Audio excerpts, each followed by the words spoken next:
Mga kabayan, mga barangay, good morning sa lahat. No? Dito ako ngayon sa Sipalay, no? Dito. Pumunta lang ako dito kasama kong pinsan kong agwapo, matso, labisyo sa latong bagay, pagkatiwalaan yan ha, kababayan.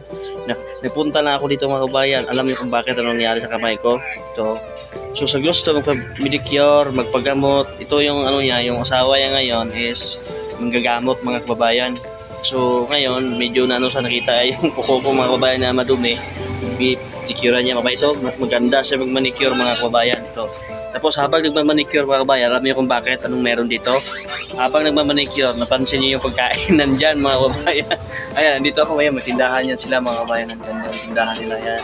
Negosyante yung ano niya, yung asawa niya ngayon mga kababayan, no?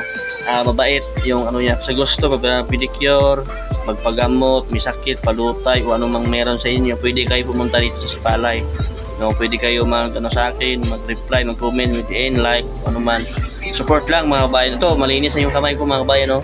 Tapos sabi niya, nahiya ako pedicure mga kabayan, sabi niya, ano ko lang sa iyo, ano daw, libre, kung meron na lang ako, hindi ko ganyan. No? Salamat ako sa kanya na mabait pala yung asawa niya mga kabayan. So, be support mga kabayan, huwag natin hayaan, huwag tayong scroll para marami yung followers, viewers, no? Yun lang, so magang itong update ng mga kababayan. Ito, naghihintay yung pagkain mga kababayan. Ito yung tindahan nila, nagtitinda sila ng saging. Dami nilang saging mga kababayan. No? Marami na saging. Ito siya na ayan, ipinagapunta niya ako dito, no? So swerte nakapunta ako kasi malinis na yung kuko ko. So, yun na lang ang update ko sa magang ito. Pag gusto mong pedicure, punta lang kayo dito sa Palay.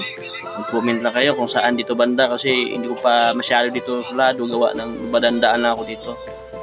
So actually malapit yung simbahan namin dito kay Pastor Ruben, no? Dito doon lang sa unahan mga kababayan sa United Pentecostal.